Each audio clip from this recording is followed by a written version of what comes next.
Welcome back to the main stage of the Crestone Energy Fair. I'm really excited to announce the panel that is here right now. This is Cultivating Agricultural Resilience, Feeding the Future. So our longtime food advocate and grassroots organizer, Liza Marin, who is also now a Saguache County Commissioner, is going to be leading this panel. And she has decades of experience in coalition building, sustainable development, grassroots leadership, and brings insights into the challenges and opportunities facing the San Luis Valley. And I'm going to let her introduce the rest of the panelists, but I'm really excited you guys are here. Thanks a lot. Thank you, Jay, and thank you for carrying on the legacy of local foods work. Welcome, everybody. I'm really happy to be here. We have one more panelist, and then we have a spot for her to jump up when she arrives. But welcome, everybody. It's so good to be here, and really thankful for the Crestone Energy Fair and for all the folks who put so much energy into making this fair happen. I've been coming to this for decades, and I've been inspired to live a better life, to show up better in community, to protect the owner-builder, natural building and builders here in this county, and to treat our planet better. And one of the iterations of that was the advent of the San Luis Valley Local Foods Coalition, which myself and many other food sovereignty activists who love the soil, who love the land, who love community, and who care about local economy put together. And I am not one of those who can do it without a paper. So the Local Foods Coalition has been a really important part of my work. And I really love the permacultural creed of planet care, people care, fair share. It's true what Nick Chambers said, who was one of the originators of this energy fair and was the founding manager of the Valley Roots Food Hub, that we get the food system we want by the way we spend our money. 3 votes a day, breakfast, lunch, and dinner. Yeah. And really the markets are driven by the consumers, so it's what we demand is what we get, and we get the food system we deserve. So today, I'm wearing Red Ants pants. They're made by women in Montana for women who work. I am wearing earrings made by my dear friend from sea glass and shells that we picked up on the beach together. I drank a cup of Forest Prayer tea this morning that was made by Infinity, Carrie Canary. I'm wearing body products from Dancing Badger Body Works, from Abrams Apothecary, and calendula cream from Lillian McCracken that I hold very dear because that keg of calendula cream was made by her hands and some of the last. Hold on a minute. Oh, yes, and I also get a fresh box from the Valley Roots Food Hub. And it's a multi-farm fresh box. And every time I prepare and eat food, I see the faces of the farmers. And the integrity of their practices is my food safety. And in a local food economy, you see those farmers and ranchers in the grocery store and in the schools. And they can't hide environmental abuses. They can't hide employee abuses, not in a local food economy, because we're all neighbors and we look each other in the eye. And to me, that is holy. The Energy Fair let the moderators pick their own panel, which was very cool. And so you have in front of you 4 of my 5 heroes and sheroes. And I'm going to say a little bit about them, but then I would like you each to introduce yourselves. But Sherry Haugen, I'm going to start with because I've known her the longest. We raised our kids together in the same, yay! Yay, here she comes. We raised our kids together in the same schools, and she's a fifth generation rancher here. And I love when she spoke. I love when she spoke at a early San Luis Valley Local Foods Coalition meeting, saying that her bottom line is the health of her customers, and that always stuck with me. And you see that through the health of her soil, the health of her lambs, the health of her meat, and the health of her wool. And you have to ask her about her kibbe. Her innovation may one day be the wool resurgence project that changes the lives of sheep producers. And Sarah Jones is a force to be reckoned with. She will not accept drought, big ag, politics, or scarcity as the end game. She's a solution-focused gal who exemplifies the hope of the future. I have watched your family transition to organics. I've seen you put art installations on your land. I've seen you come up with ideas like taking your purple potatoes and make French fries for the Rockies games, and most currently, the Rye Resurgence Project. And so really excited to have her here. She's quite the inspiration. Kyler Brown, a Renaissance man. He shows up in lots of places and leads. He has so many skills, all the while fighting the good fight on the land for his family. He struggles to control what he can in an ever-changing landscape, and his superpower, he knows how to make everybody laugh and feel like community in the room. So I don't mean to raise the expectations, but I expect. Amber Pacheco, smart, to the point. She is informed, she's willing to show up and educate, and she is a bright, shining leader in water conservation. The sub-district model, which you'll hear about if you don't already know, is a grand experiment of self-management in the San Luis Valley to heal our aquifer and conserve water and keep our agricultural way of life intact. So the whole world is watching, and Amber's the steward of that, so very thankful for her. Devon Pena. He's leading the food sovereignty movement in Castilla County with others that is profound. He clings to traditional ways that have worked for centuries. And in the light of the downward turn in our democracy, he's leading one of the most democratic water governance models there is, the acequia system. He's a professor by trade, and his teachings are profound.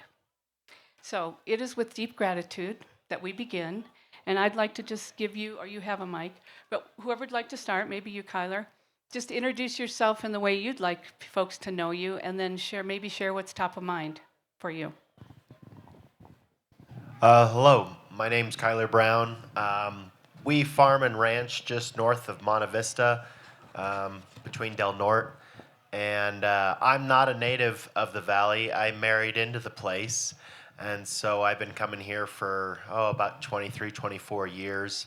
And then I've lived here the last 12. We grow potatoes and barley, and I raise some cattle. And so I guess fall always brings about the harvest season and kind of counting your bounty towards, what is a normal hard winter. We hope it's a hard winter. I heard the almanac is supposed to say we're supposed to have a robust one, so we'll see. But I think that is the cyclical nature of agriculture is how you follow the season. And so at this season, as I watch the grasses turn brown and the streams get low and all the crops heavy with seed, I kind of think about how to get out of busy summer mode and get into collection mode, preparing for winter and my long nap that is much due, because I've been spending way too many hours awake. So it's nice to be here with all of you, and I look forward to our conversation. Hello, everyone. I'm Amber Pacheco, and I'm a Valley native from Monte Vista. My family actually immigrated here from Poland in the 50s, working for LaRue Farms just north of Money. I have family that farm in the Sargent area, but I am not a farmer myself. I've been working with the Rio Grande Water Conservation District for over 20 years. In this experiment, as Liza said, the groundwater management subdistricts, really trying to find a local way to manage what we have, live within our means, kind of understand how we move forward, but keep our community whole, keep our community vibrant, and keep people here in the valley. You know, we all have a connection to this place. It's important to us, and we work hard to make sure we can survive. So I look forward to the panel. Thank you for inviting me to be part of it. And I'm Sherry Haugen. Nice to see all of you folks. I come up here and serve lamb on the 4th of July. Some of you may have seen me then. You can also buy my lamb at the Crestone Merc and Elephant Cloud, so you're probably very familiar with my lamb. It's a grass-fed lamb. And the big thing that I've really kind of focused on for quite a few years now is really soil health and how it really affects water retention. It also affects the quality of my lamb, the quality of the forage that I produce. So those are a lot of the things that I'm involved in. I'm also pretty involved in my community. I do things with the Ag Conference, a lot of different things like that. Some of you may know me from coming up here. Hopefully, you can ask some questions and I'll answer some of them for you. Thank you. I'm Sarah Jones with Jones Farms Organics, located in Hooper, and we just celebrated our centennial farm anniversary. So we've been around for 100 years. Thank you. Like Kyler, I married into the family. So I'm not originally from here. I'm from San Diego, California. Don't throw anything. And married into the farm, which I think gives me a lot of advantages because I'm not from ag, and I don't know how things really have been done or how they're supposed to be done. So I love asking questions and coming up with solutions together, or asking a question and then realizing that maybe the answer people don't know about, so then getting to explore that, which was fun. My father-in-law, Rob Jones, took the farm organic in 2005, and then my husband Michael and I moved down from Denver, Boulder area about 8 years ago to continue on the farm tradition. It was really nice to get to arrive and have the farm already be organic and not have to twist arms with that, which I know can be really challenging with new generations. And then when we moved down, we were mainly doing potatoes, which we know there's no such thing as a no-till potato. It's really hard on the aquifer, really hard on the soil, but is one of the main cash crops. I like to explain to people not in ag the reason why we grow a lot of crops down in the valley that use a lot of water, because as Americans, we like cheap burgers, cheap beer, and cheap chips and French fries. So the main crops down in the valley happen to be potatoes, alfalfa, and barley. So when we moved down, we started exploring what other crops we could be growing that could also be a cash crop and be less hard on the aquifer and the soil, which led us into grain world. So I was on the board of the Colorado Grain Chain, and we now grow a lot of amazing organic heirloom grains, which led us into the rye project, which I can talk about, I think, a little bit later. I was looking at your rye-based beautiful whiskey. Hello, I'm Devon Pena, and just to clarify, I actually retired from the University of Washington in June after spending 41 years in academia. And my first assignment in academia was at Colorado College in 1984. And that's when I first started spending time here in the Valley. So I've actually been here in the Valley as long as I've been in academia, about 41 years. But I actually come from a community, you probably never heard this name before. It was founded in 1755, so about 100 years older than San Luis, which they call the oldest town in Colorado. I call it the last town in Mexico. You have to have a certain perspective to understand what that means. The west that is north. So, La Plaza de San Agustín de Laredo. You ever hear of that place? Laredo, Texas now. Founded in 1755. And on my paternal grandfather's side of the family, that's where we're rooted.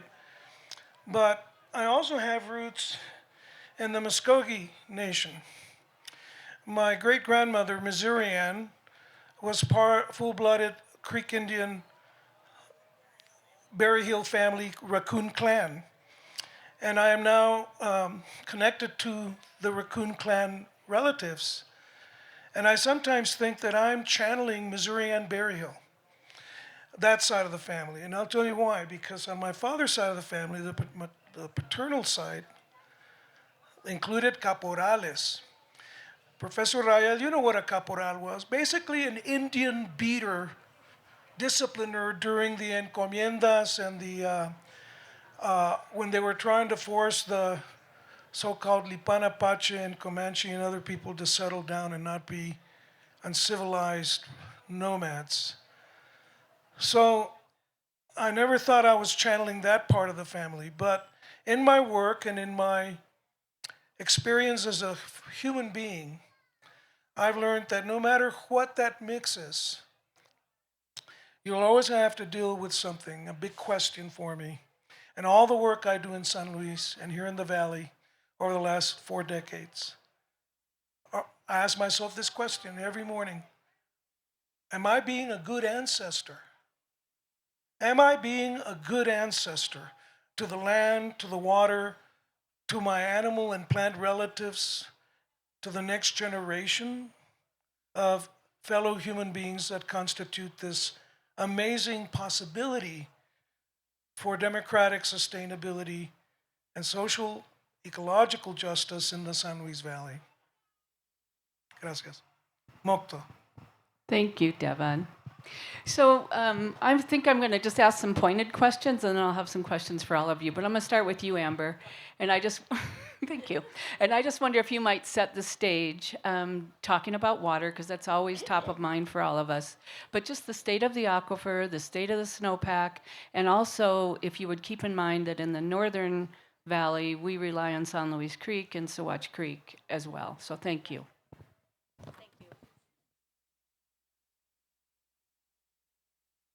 Okay, thank you, Liza, for that. Certainly, the entire San Luis Valley has been experiencing a long-term drought, over 20 plus years of mostly below average conditions, no matter which stream you're on here in the San Luis Valley.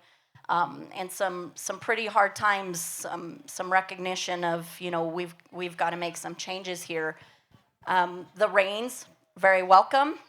It's fantastic to see this is coming at the end of the summer. But, we need more of this. We need to continue to see Mother Nature helping us. We certainly know that the folks here in the Valley are trying to do a lot to make changes. But we're missing that piece still for the last 20 plus years is getting that inflow into our water system, both our aquifers, our stream systems. And so in the northern part of the San Luis Valley, especially since 2015, where we really started to monitor under the premise that we're moving to these groundwater management subdistricts, we've actually seen improvement in the aquifer in this part of the valley, more so than we're seeing in the southern part of the San Luis Valley. And that's due to folks reducing their reliance on groundwater under these subdistricts. They're set under these allocations. So we're seeing a reduction in our reliance here in the groundwater system, and certainly not enough to consider ourselves there or recovered at all. In the central part of the valley, what we have is the unconfined aquifer, the shallow aquifer. It's also the area where both Kyler and Sarah are farmers, and Sherry's at the northern side of subdistrict number 1. We continue to see that aquifer struggle to recover. In the last month, with our measurements, we show that we lost 50,000 acre feet of water, and that's with 26,000 acres in either a temporary fallow or a permanent reduction in groundwater use. But if we look at the trends, we're actually seeing improvement in those trends. We would have expected it to drop a lot more had we not been taking those measures. We would have seen the aquifer drop a significant amount more than what we actually did for this month. So I do see the positive changes. They're not fast, they're slow, but it's not easy, for farmers to make these changes. And these folks up here will tell you some of those solutions they're coming up with at the farmer level to try to make these changes. So certainly one thing I did want to highlight, and this graph that I have is a little bit dated, but for Saguache Creek, just looking at Saguache alone, from 1950 to 1999, the average flow of Saguache Creek was about 44,000 acre feet. Over the last 24 years, we've seen 126,000 less acre feet in that creek than we had in that average. We're seeing a big change. If you look down to the Rio Grande in that same time period, 1.4 million acre feet. If we would have been at average, we would have seen 1.4 million acre feet more water just from the natural water flows, the snowpack, the precipitation we would have got. We're in a tough time right now, and it's valley-wide. It's not one section of the San Luis Valley. It's different in how we react to it, but we're all in these challenges. And I was just up in the Arkansas Basin the other day, and they're in a very similar situation where the whole state of Colorado is having to recognize where we are and how we make changes going forward. Thanks, Amber. Would you characterize an acre foot for folks? Sure. So an acre foot, if you were to look at it on the ground, it's about a football field. I think you take off the end zones, if I'm correct, and 1 foot deep. So that's 1 acre foot of water. And we're 1.2 million acre feet below where we would like to be for sustainability in our unconfined aquifer alone. So you can imagine a lot of water needs to come into our system to recover that aquifer. It's not going to just be done by fallowing grounds or making these changes on each farm. We need to see that water come in, but we can't stop making these changes. Every little bit helps us get closer to that goal of sustainable. Thanks, Amber. So Kyler, in the face of that story, and you and I talking a little bit ahead of time about what you can and can't control and how you are managing your operation, can you just share a little bit about that? Yeah, it was really fascinating driving across T to get here today, which I don't know if I've ever driven that way before. So it was really fascinating to look at all the phreatophytes and then turn into some meadow systems and some different things. And so as we're watching literally our climate, but as well our landscape change in our lifetime, I think we're almost to a tipping point. I don't think we're quite there yet, where the current consumer, if it's not hot and not ready to eat right now, then the current consumer is not buying it. And so whether that be Grubhub or whether that be fast food or fast casual or all the things, we continue to have a food system that really is geared towards food service. We saw how quickly that collapsed during COVID, and I think that became a big eye-opener.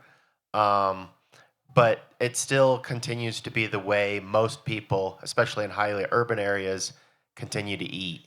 And then if you live in a food desert, even more so, is it prepackaged. And so you then take that consumer side and you connect it to that our environment, especially in the arid West, is drastically changing. And so here in the San Luis Valley, we farm, you know, 500,000 acres of irrigated ground, and slowly that footprint is shrinking. And more importantly, what it can grow is shrinking and changing. And so, as Sarah alluded to, farmers all across the West in California, Arizona, but now here too, are trying to find how they can grow higher valued crops with the least amount of water, and where that nexus is. And so when I refer to a tipping point, I'm trying to think, when will the consumer and our actual environmental landscape cross paths? And we actually have to start to realize, oh, maybe we should be eating a lot more goat that would be much better on these landscapes. When should we probably not covet tomatoes so much, because it's pretty dang hard to grow a tomato without a lot of water, and a host of things. And so I don't know what that means for my own farm. We're going through a generational transition right now, as I think many farms are, especially throughout America, mostly because the average age of a farmer is between 65 and 70. And so as baby boomers are transitioning, the next generation is taking over, and they're going to have to deal with all these questions about what does commodity agriculture look like, what does fast food look like, and all these things. I know for our own farm, we've started to sell some meat to a couple local restaurants. That hardly pays the bills, but it's been a nice injection of good moral in your veins, I would like to say. And I think as we continue to look, like the past 150 years has been about, you know, moving from subsistence farming to a cash economy for goods, and especially commodity goods. And now as we rectify what does our landscape and where can we actually grow things to feed all the people we have to feed, I think it's also going to be like, what does that look like in terms of us eating? And I'm glad that Liza started with the idea of you know, your power to buy food, you know, 3 times a day. So yeah, I think on our own farm we're constantly thinking about water challenges. We're thinking about modernization challenges. We're thinking about labor as labor continues to change, especially post-COVID, and how we can become. I hate to say that we're following a European model. We did that in a lot of negative ways all throughout the early 19th century. But we're also trying to learn how to be thriftier, craftier, trying to get every seed to hit. And some of those things are good, but also it's like, what do you do with that end product? So I guess I'll leave it there. I could go on forever, but yeah. Thanks, Kyler. And I think I could spend an hour and 15 minutes talking to each one of you. But help us out here. Phreatophyte? Sagebrush. Thank you. Water-loving water hogs, and that's why they're frowned on, when actually I think they provide ecosystem services. Willow, cottonwood, all of that, beautiful riparian corridors need to be part of our landscape ecology to be a sustainable future. Yeah, let me give this to you because I'm going to go to you next. So there's a lot for us to talk about: climate justice, the Sequia Institute, and what that is, what your traditional values that you are fighting to hang on to, while also providing some innovation in the Southern Valley. So if you would share about that. 5 minutes or less. You're right about prepared foods. And we're using that as an opportunity to re-indigenize people's diets. For example, by producing our own volcanic rock masarina products. We make our own nixtamal, hominy, which unlocks all of the nutritional dimensions of zea mays, of corn. And so, yeah, we're now selling a lot of rotisserie and deli items at the San Luis People's Market because that's what people want. But instead of it being AFI came from who knows where out of Amarillo, we're making our own meat cuts and all the rest. We're taking steps to use equipment we got under a Colorado Department of Ag grant, like a dehydrator.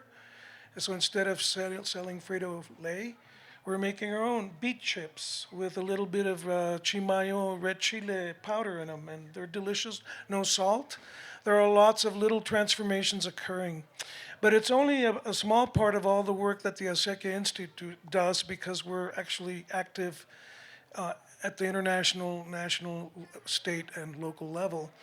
We've been advocates for protecting the sacred in corn. The Declaration of Ekbalam coming out of Mexico during the last conference of the parties of the Convention on Biological Diversity in Cancun. We were credentialed to be present there and present our perspective on how to protect indigenous corn against GMOs. We brought that campaign locally to San Luis. You might recall in 2015, we worked with the Center for Food Safety to ban GMO corn and GMO alfalfa in Costilla County. The Farm Bureau stepped up, threatened a lawsuit against the county commissioner, so that killed that. And then a few months later, the state legislature passes a law prohibiting counties from regulating GMOs. So, the Acequia Institute's been involved in a lot of frontline struggles as part of the environmental justice and food sovereignty movement. But in listening to Amber and all the important work being done, we need to talk about climate justice. That's a very specific set of demands, and I love bringing it up because it's part of the woke vocabulary that's been banned by our fascist leadership in Washington, D.C., and all of their emulators, whether it's Abbott or DeSantis or whoever.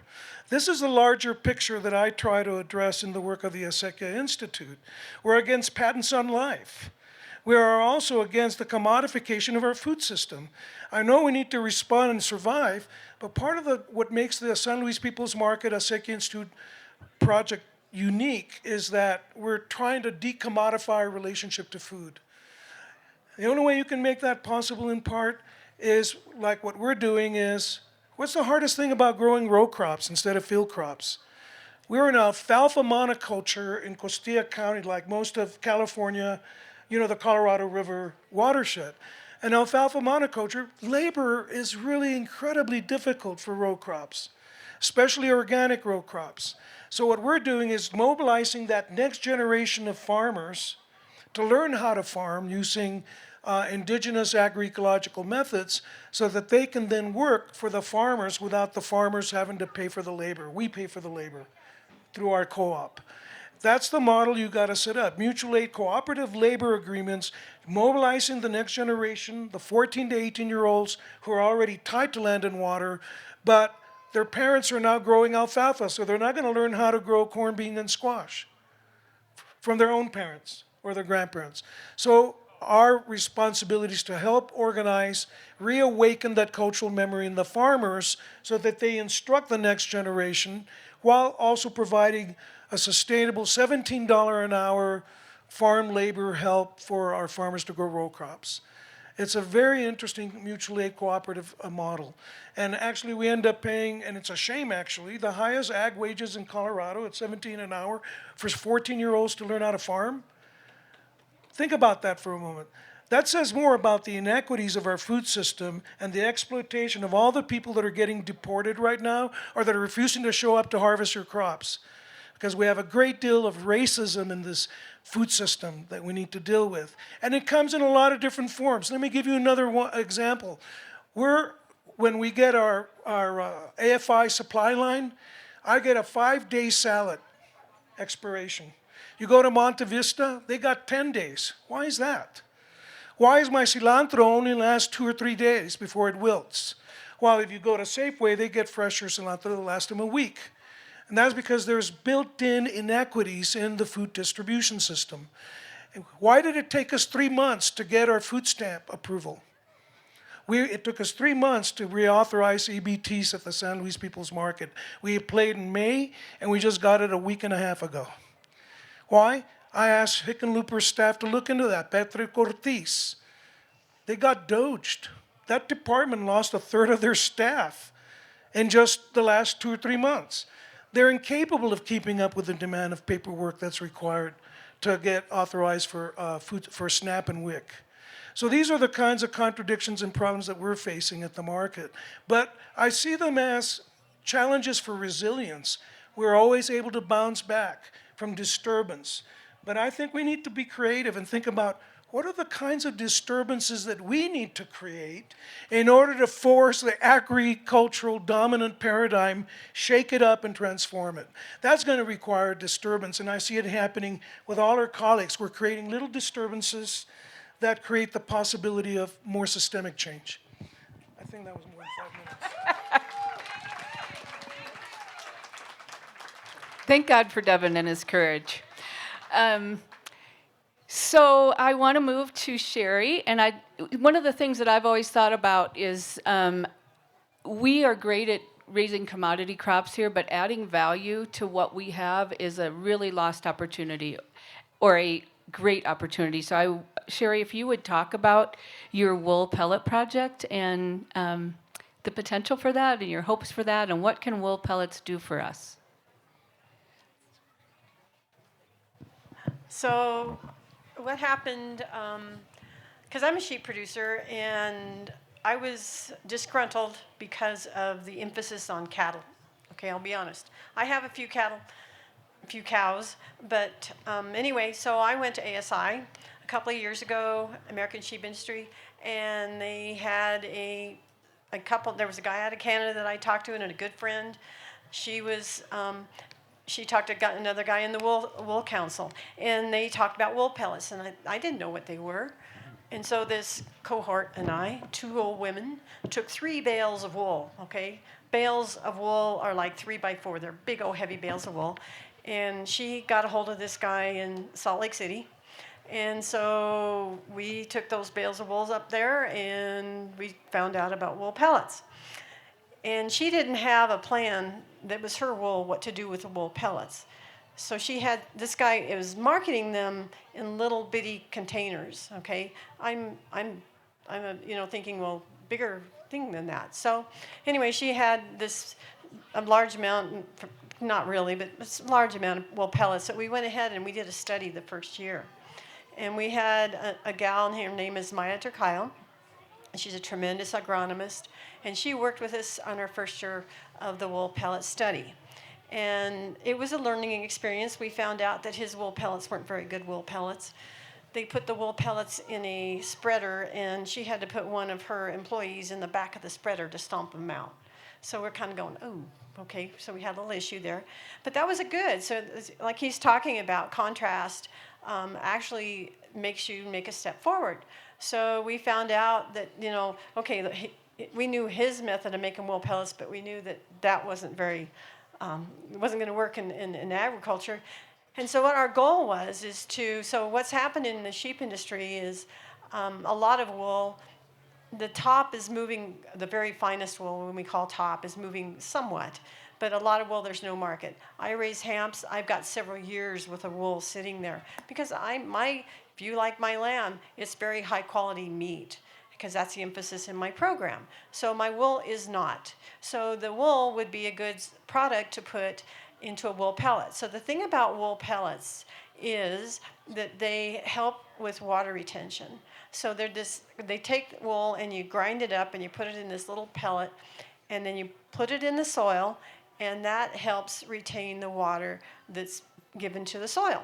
They also have a great fertilizer component, and that fertilizer is a long-lasting fertilizer. And I think I've used them, in my garden and stuff, but also on my place. And I think that has got a lot of opportunity with it too, because it's not so much of ag is chemical fertilizer. Okay, we're going to put that on as a quick fix, and it burns up the soil, and everything goes to heck right away. Where this builds your soil, and it's got a great opportunity. It's going to hold water. It's going to add carbon to your soil. So there's a lot of different components with this wool pellet that really look great. So we're kind of thinking, well, we want to really work on this because the sheep industry, I'm a sheep producer, we'd like to be able to help ourselves. And the thing about wool pellets, I don't know how many of you have got a beautiful wool blanket or wool sweater that's 40 years old and you still wear it. Well, thank you very much, but that doesn't help us very much. It doesn't. So the wool pellets, we use them 1 year and they're gone. Yay! Okay. So they have a potential to really help the environment. So anyway, we might need to borrow yours, Lindsay. It looks like it's dying. So anyway, we went and I have an advisory committee, and they're wonderful. They're these great people that have got all this knowledge in all these areas. And so we worked on developing it, did some sampling and stuff, how to make a really good wool pellet, because we knew what he was doing didn't work. And so we worked on that. And this year, we had year 2 of the wool pellet study. And what we ended up doing is buying some wool pellets that were a little better from another guy. And, we got, we're still working on it. But the big thing that we have going on right now is we've applied for grants. And none of them are federal. Oh, thank God. Okay, none of them are federal grants. And we will know the 16th of this month if we get the big grant. I hate to say this, we've got like $80-some thousand we have to match with this big grant. And so what we're planning on doing with this money is a prototype. This is such a new thing that you cannot go out and buy this stuff and really get a high quality product that somebody in commercial ag can get a ton of them for you. I'm not looking at I'm sorry, a little bag of wool pellets, I got more wool than that. We all do. There were sheep people. And so we're wanting to develop this wool pellet and talk about a changer in commercial ag. Oh, shit. Yeah. So if these guys put that in, all of a sudden they're getting organic matter, they're getting water retention, they're getting, a long-lasting fertilizer. Just kind of unintentionally, you kind of get them. And that's what we're wanting to do. Because so you think of the valley, you potato people, they like to farm in sand, folks. I live on the west side of the valley, and our water is moving east. We're not very happy about that. But we would like to do something that would improve that. So if we can do the wool pellet project so they don't use so much water, that would be good for all of us, folks. That would help the aquifer big time if we can do that. So that's what our plan is. We're right on the cusp. They have, approved us once, and hopefully we get it again. It's through the Center Conservation District. I think you might, are we a part of the Center Conservation District up in here? I don't know, but anyway, it's the Center Conservation District because it has to be through an entity, okay? And they're the ones that have been great as far as writing the grants and working together. We have a couple of engineers that have looked through how to put it all together, because I'm not an engineer, I don't know how to do it, but they have. And so we're not just kind of shooting from the hip. We've really done a lot of work and through this, and so hopefully this funding will come through for us, and we can actually get a prototype so that we can actually have the wool pellets to really do some great work. Thank you, Sherry. And just to follow thank you. And just to follow in that stream of talk, so Sarah, I love your focus on solutions, and I'd love for you to talk about what you see as some of the greatest possibilities, and in addition, talk about the Rye Resurgence Project a bit. Sounds good. So I had mentioned we were organic in 2005, and then when we moved down, we were looking for other crops, which led us into grain. We then started exploring and being asked about the regenerative organic certification. Raise your hand if you've heard of that certification. Okay, a few of you. So we've been regenerative organic certified for the last 3 years. We were the first farm in the state of Colorado to get that certification. And that's building on organic. So just quickly to go over the definition of regenerative through the regenerative organic certification would be animal integration. So having live animals on your land, which is where George Witten, who's here, comes in. So he brings his beautiful cows onto our land. We grow a multi-species cover crop, and they graze to create incredible beef and keep it here locally, which is amazing. To have your soil covered as much as possible. So that's where our where rye comes in, and I'll elaborate on that in a second. Employee and animal welfare as well, which is really important. And then also multi-species, so diversity in your crops as well is one of the other big pieces of that. So with that, we were already farming that way, so we didn't have to make a lot of changes, which were great. We were just being asked by some of our customers. We work with Whole Foods, Amy's Organics, Patagonia, Moxie Mill, Roaring Fork Mill here, where I have some of their rye flour displayed, Tumbleweed Bakery, Elephant Cloud, a lot of amazing customers across Colorado. And then so we were asked, to go explore regenerative organic certification with them. The sun is so beautiful right now. So we were growing over 20 varieties of potatoes, and then got into Grain World. And then we also are growing millet, buckwheat, peas and oats, multi-species cover crops, as I've mentioned, for animal integration and then for soil health. And then through getting into Grain World, one pleasant surprise that we started getting asked for rye. And the fun little secret with rye was that my father-in-law had been planting rye since the 80s. And why rye? He had been planting it because it's one of the only crops that can survive after potato harvest. So we harvest our potatoes right around now, and some farmers leave their soil barren and empty because they don't necessarily have anything to plant that they can then sell. And so he had been planting it since the 80s to have a nice warm blanket over the soil, to have that living root, to sequester carbon, and then to also help prevent the Dust Bowl. What a novel idea. So in the spring, we have that beautiful green coming up, and then through getting into Grain World, we then getting asked for it, which then made once was just a cover crop become a cash crop, which is really important, and which is where I come in for our farm. Raise your hand if you've seen the movie Calming Ground documentary. Okay. So I watched it a couple years ago before it came out at an event after our Grain Chain conference, and I wept. I didn't realize, I think, how much, just sort of weight of the world and ag and our area and water, I had maybe been bottling up and really been trying to focus on the positive and not really try to think about the negative. And that movie obviously really shines a light on the negative and the hardship of commodity farming.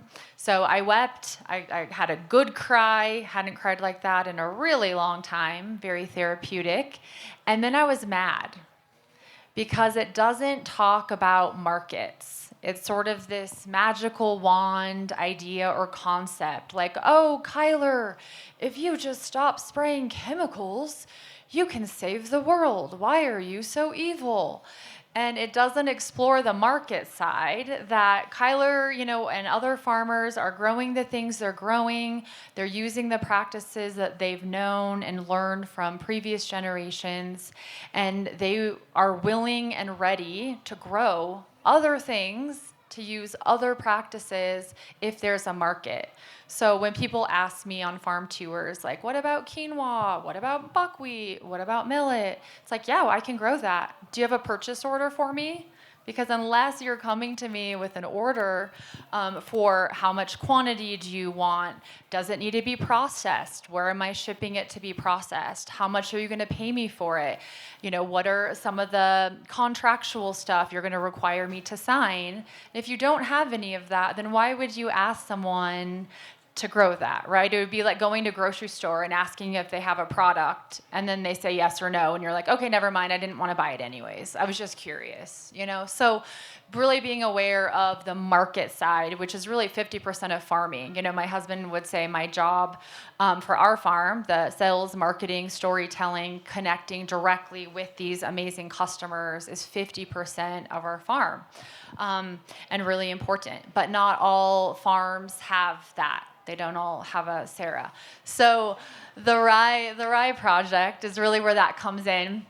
So it started with, again, father-in-law was growing rye. We then immediately saw a demand for it. I started getting asked for it and was able to sell 100% of our cover crop as a cash crop with the direct customer. So amazing Roaring Fork Mill, which is the first regenerative organic certified mill in Carbondale. He buys our rye.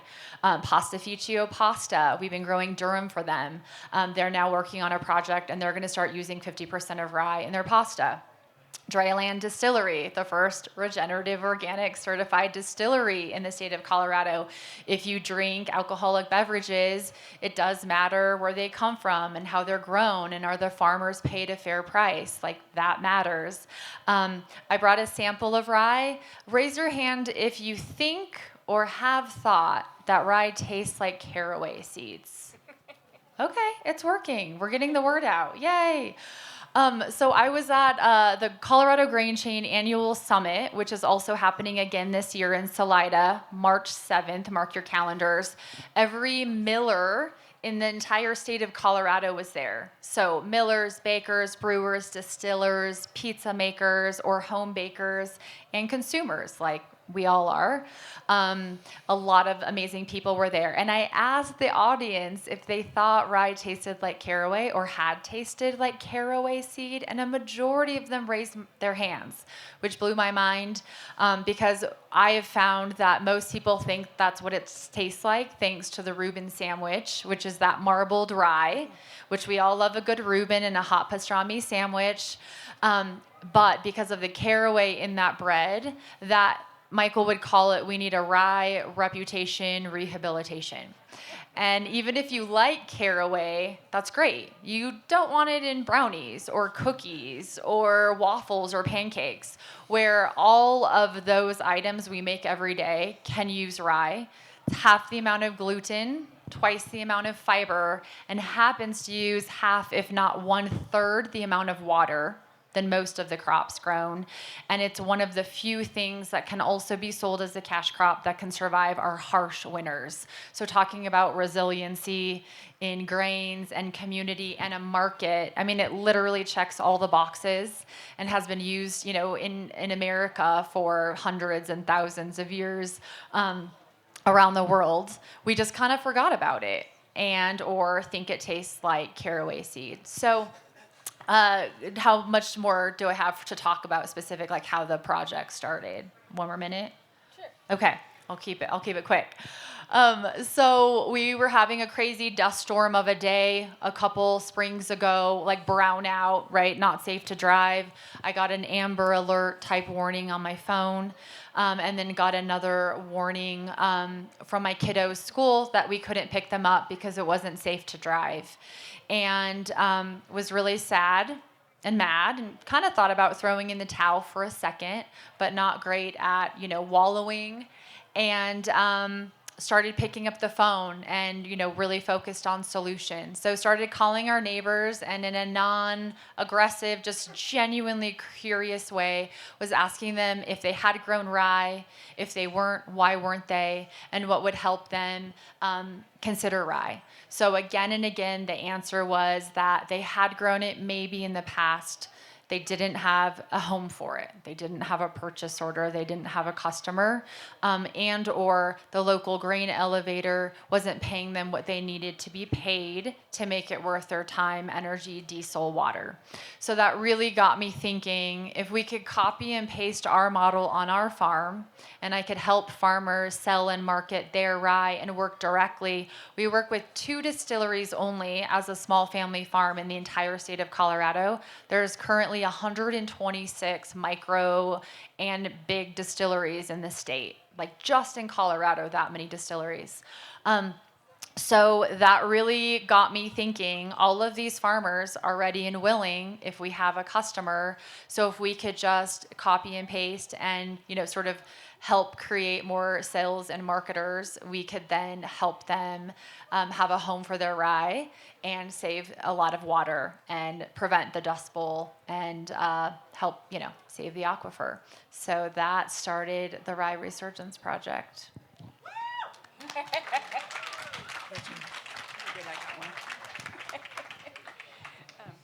Thank you, Sarah. That's really inspiring. And if people want to get involved, do you have a website or?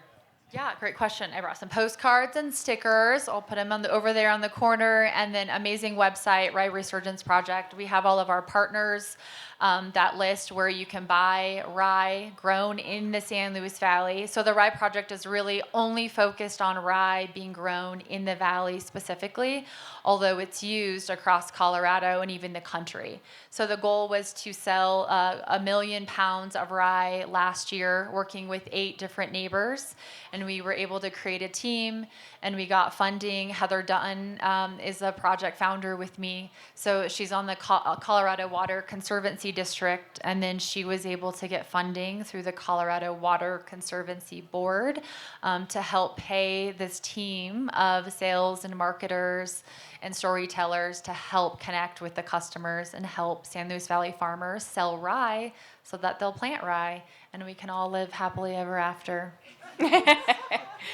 Thank you, Sarah. So, Devin, I just want to ask you just to share a little bit about the acequia system and how that works, talking about a different way of managing water down in the south. I don't know how many of you all remember Joe Gallegos, the former county commissioner and a really important person in the history of agriculture in Costilla County and Valley-wide for that matter. But Joe always had this incredible ability for quick quips. Is that the term? That word? You know, yeah, one sentence wisdom. One of them was, "We've always been organic, we just didn't have money to call it that." True enough, we've always been organic. Another one was, "Farming's not an occupation, it's a whole way of life." That's another Joe quote. And then finally, another one is about water is not a thing for sale. It's an asset that belongs here in place. And those 3 concepts, I think, really guide the work of the Acequia Institute. When I think about the conversation around regenerative agriculture, for example, just like Joe was right to say we were always organic, we couldn't buy the pesticides or the herbicides because there were barriers in the farm production and credit markets to finance any kind of economy of scale that would make rational use of such an awful thing like biocides. But so there wasn't that, we didn't have that problem. But in fact, what happened to Costilla County, and now we're seeing a beautiful resurgence, and that's the resilience part of things, is we went from being one of the bread baskets of the valley, cauliflower, broccoli, all the brassicas. I mean, a lot of tonnage of brassicas came out of the Culebra watershed. Red McClure potatoes, remember the red McClure? That we were a very important location for the production of red McClure. We were feeding our community, and this was true all the way through the 80s and 90s. But then something happened, and I think we became gradually transformed into an alfalfa monoculture beef export colony. Which is fine. I mean, yes, you can more or less make a living. A lot of people fail at it. In fact, farm failures in those 2 sectors are higher than they've been in about 3 decades right now because of trade wars and tariff madness. So if you're a soybean farmer in Colorado, there are some, not many, good luck with that monoculture. And I think what these examples, my colleagues here show us, is diversity is the key to resilience. I love hearing all the crops you grow. This is the way we've always done it, and we're trying to revive that because we went from being the milpa polyculture, many crops, corn beans, squash, fava beans, our famous San Luis peas, which are actually a naturalized Austrian winter pea that was introduced here in the 1940s. All these are heirloom crops that we've been protecting as part of our acequia agro-ecosystems. And so we're seeing a revival of that through our project, trying to bring the next generation together with the older farmers as mentors And we call it, I could simplify it all in one sentence, just like Joe would. Our model's about from dirt to gut and spirit. We're not just a farm to market operation. And yeah, Acequia Institute has a 181 acre farm in Viejo San Acacio on the oldest water rights in the state of Colorado, the San Luis People's Acequia, 1851. So, pardon me, 1852 for the Acequia construction. But all except 50 acres is in a conservation easement by design. And it's the first conservation easement in the history of Colorado, according to Sarah Palmer of Colorado Open Lands, that also prevents the transfer of the acequia water rights away from that land. So it ties water as an asset in place. And that's a very big part of our model of how we operate the relationship between our farming operations and the market operations. But we have all kinds of challenges. Not only did we experience the difficult 3 months of waiting for reauthorization as an EBT vendor, we also faced a lot of resistance to the idea of eating fresh produce. That people wanted prepared foods. And so we found a solution. And that was, let's make fruit cups. Instead of selling a watermelon and a peach and some blueberries, let's cut them up ourselves and put them in fruit cups and beat the Walmart price for twice as much. And we're doing that. We've responded to that. It's given us a lot of opportunities to offer healthy food alternatives that people otherwise would not purchase at a market. But more fundamental, I think, to what we're doing is when AFI looked at our layout, they wanted our center aisle to feature their top 50, all unhealthy food in a box or a can. I said no. They weren't too happy about that. Now, if you look at our Facebook page, what's at the center aisle? An old donkey produce cart that we found from 1951, so 100 years after San Luis, and it only can feature local farmers' produce. That's our center aisle. And that's saying something. Instead of doing, all the top 50 for AFI, which is all poison food in my view, high carbs, high sodium, all of that, you have to remember, we're a Colorado Health Foundation project in a county with 15% diabetes rate and growing, 3 times the state average. So when we think about, what are we going to produce in our farm fields that eventually make it into the market for sales to consumers, we have to think about the Health Foundation grant and the roots of our project as a response to a diabetes and obesity crisis in our county. So how do we do that? Well, I'll just give you a handful of examples that are illustrative because there's a lot going on. We have, for example, a volcanic rock cornmeal with basalt rock, basalt stones, where we ground our own hominy, which we make, we call it nixtamal, where you're using calcium hydroxide or wood ash to transform the corn into something that removes the pericarp and makes all the nutrients available to your human digestive system. Otherwise, you're getting empty carbs. And that's why corn in Europe was considered pig feed, not suitable for humans. What was the term you were saying about rehabilitation of reputation, or what was that? Yeah, you have to do that with nixtamal. And yet, it's a very nutritious food with all the essential amino acids, phytonutrients, phytochemicals that are anti-inflammatory, the vitamin B series, and so protein-building amino acids are enriched by the process of nixtamalization. You have to be familiar with the science of nixtamalization that was invented by indigenous farmers and food artisans thousands of years ago and have been handed down over time to understand what that means for our food sovereignty project as a health community project, as a community health project. So the market works not only to deliver the crops, but what happened to the youth that produced the crops? This is why we call it dirt to gut and spirit. They learn indigenous soil science. Everything that Common Ground, you should see Gather. How many of you seen the documentary Gather? It's sort of the indigenous perspective on that same question. Everything that Regen Ag does was taken from indigenous peoples.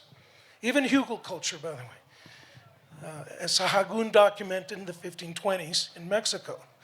So what I want to get across here is that you cannot understand regenerative agriculture without understanding how it needs to be always place-based, which alludes to the permaculture principle that my colleague Liza had mentioned at the beginning of our session today. Go by what's here already. Don't try to transform everything so much. However, I can't wait to experiment with your wool pellets and biochar together. Now that might produce a really interesting result. I'm going to try that. That's the kind of innovation that we need to do. We do have an endowment for a mutual aid revolving loan fund for our acequia farmers and local food artisans. And I'll be talking about that during my session in more detail. You would think, oh, great, people are rushing to get a zero interest loan.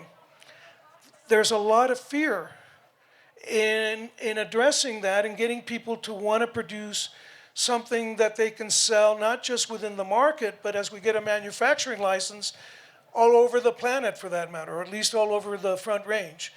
And people don't trust institutions that give credit or bank, and even the mutual aid societies. And that's part of our cultural tradition, the SPMDTU.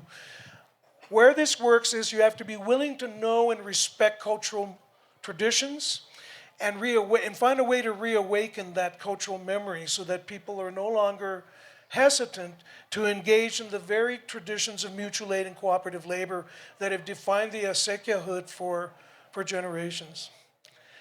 I might have to cut you off. I'm so sorry. No, I'm taking too long.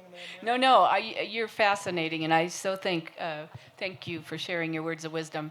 I do want to, though, give the chance to the audience if they'd like to ask any questions to any of our panelists. And I did have some other great questions, but we'll have to save them for next year.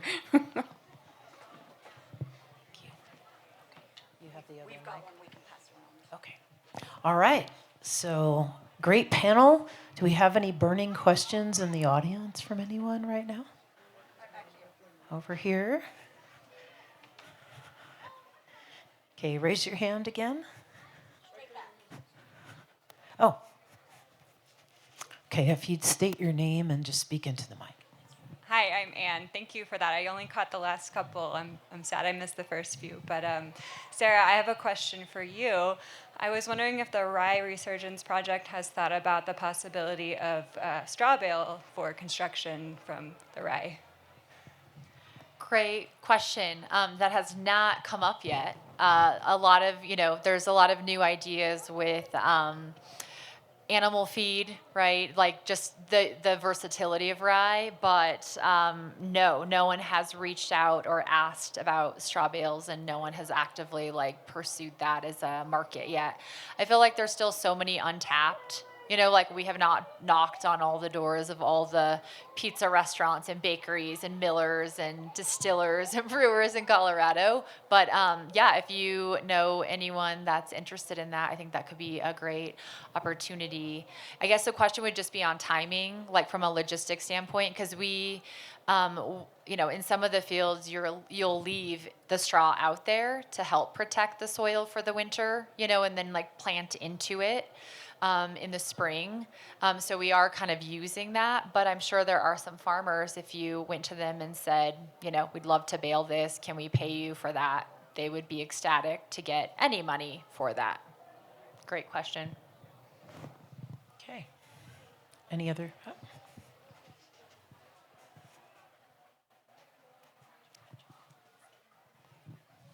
Hi, I'm Julia. Thank you. That was extremely inspiring and informative.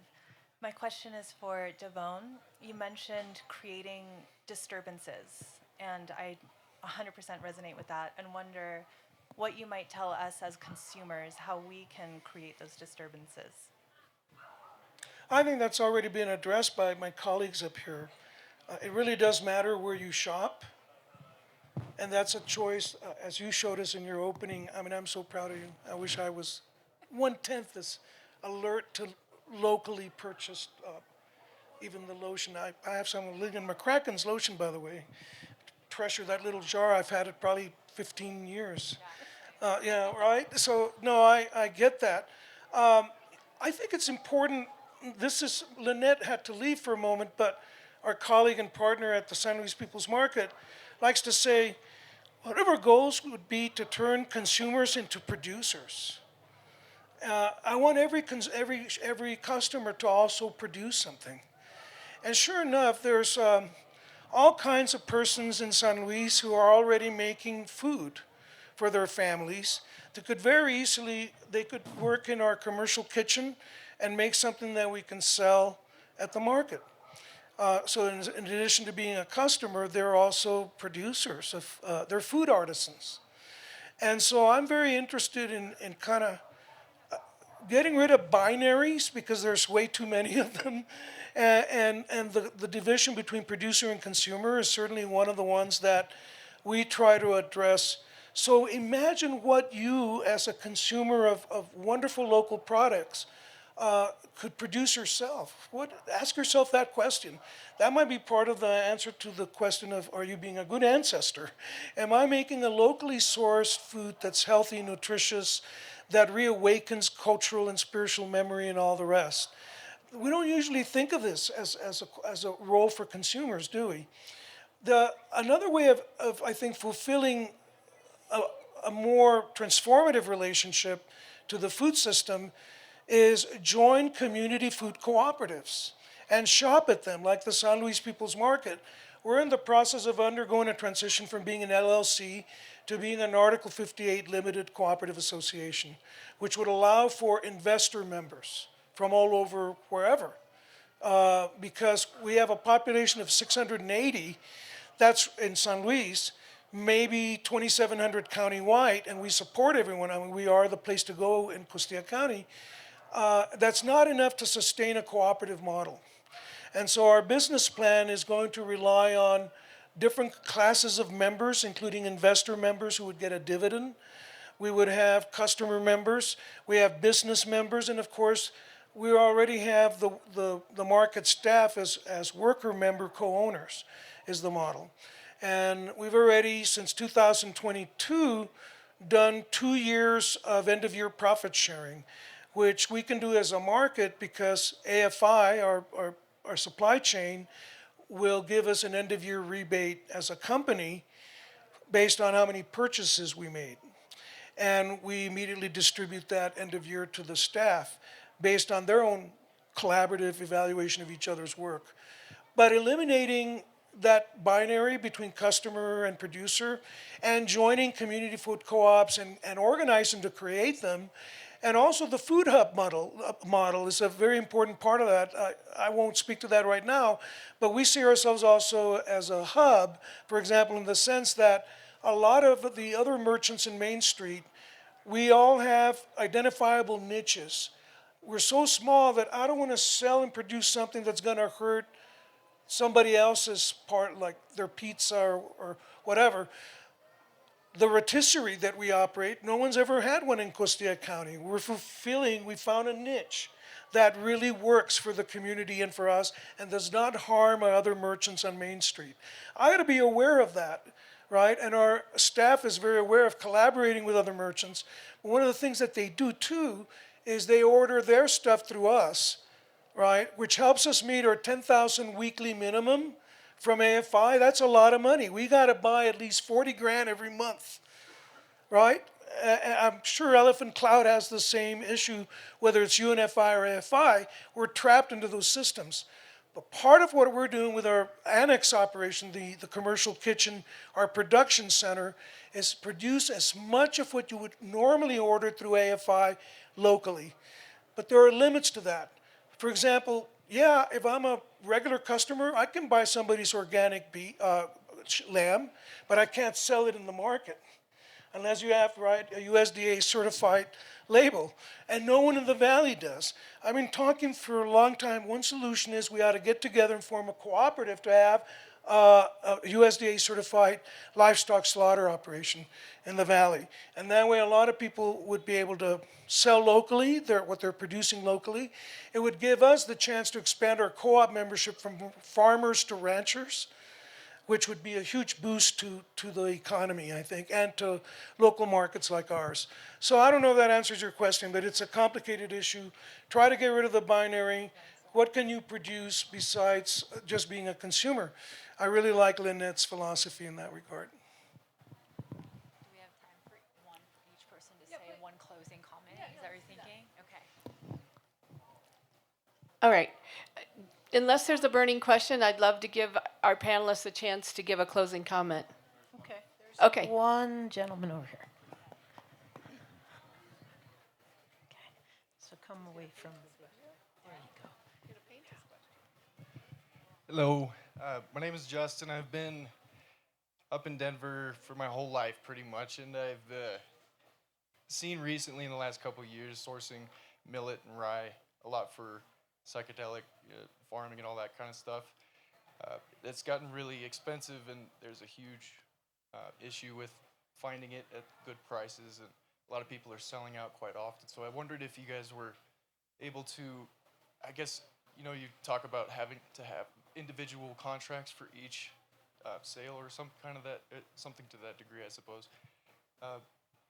So I'd understand why it would be so difficult to amount enough contracts to make it potentially worth it. But there are a lot of psychedelic retreats that could use the fruit, and there are a lot of grain stores that could use the grain, I think, for the overflow. Oh, yeah. There's a lot of places that are, grain sales that could use the overflow, I think, from out here. And, with it becoming federally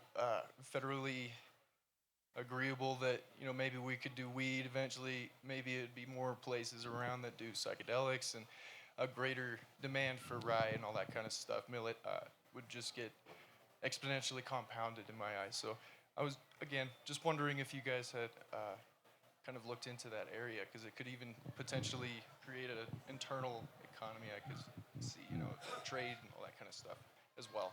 Yeah, great question. I definitely have had, some mushroom growers reach out to us in the past and buy grain. I mean, I guess one question I would say is define expensive, because we buy the seed, right? We plant it, we store it, we clean it, we, oftentimes deliver it. And the price I've seen is typically like 50 cents to $1 a pound, which I think is really low. I'm assuming psychedelics, and I know what marijuana goes for. So I think paying farmers a fair price. But yeah, the higher the volume, people could commit to. So if you had a group of people that wanted a half a semi or a semi, pricing can definitely, all things are negotiable. But yeah, I can give you the card to reach out for the rye project, and we can talk about. And there's also different levels of how it's grown. We have conventional rye, we have organic rye, we have rock certified rye. So depending on the practices, the varieties, pricing will be variable. But I think we're running out on time. Thank you, Sarah. Thank you, everybody, so much. I'd love to just give a closing comment to each person and maybe start with Kyler. I just think keep coming to things like this, keep leaning into your community, and keep learning from each other and showing up with your humanity. Thank you. I was going to agree with what Kyler had to say. As you hear here, it's these people that are willing to take that risk and try to look for innovation to try to keep our community strong and find what people want. And as a community, we've been supportive of that overall. And like the Rye Resurgence, that project was kind of a risky one with the group that helped fund it, but it was unique, and we hope more people will come up with ideas like that. It's been very successful. All I can say is stay tuned. Mine would be, just to shop local, right? Know what's local, all of these products, where they're coming from. So Elephant Cloud, Simple Foods Market, the People's Market, Hooper Junction, Mercantile, coming soon. Simple Foods, the Food Hub. There's a lot of amazing, we have a really high amount of local markets here that have a lot of local products. Or buy direct, call up George, call me, get direct. And then really being thinking about the water usage in our crops that we're using. Our little potatoes, which will be at Elephant Cloud soon, use half the amount of water than a large, A-sized potato, and 10 times the amount of antioxidants and anthocyanins. Rye is another perfect example. Our family never used rye, and now we're like using rye in every single thing we bake. So really thinking about, how can I be using millet? How can I be using buckwheat? How can I be using rye and little potatoes more? And then giving them as gifts. The holidays are right around the corner, so buy it for yourself, buy it for loved ones, and give shout outs. Farmers need pats on the back too. And it's not easy. So getting to connect directly with you guys and being thanked and getting asked to buy something is one of the best gifts you can give us all. Thank you all. Just again, ask yourself the question every day, am I being a good ancestor?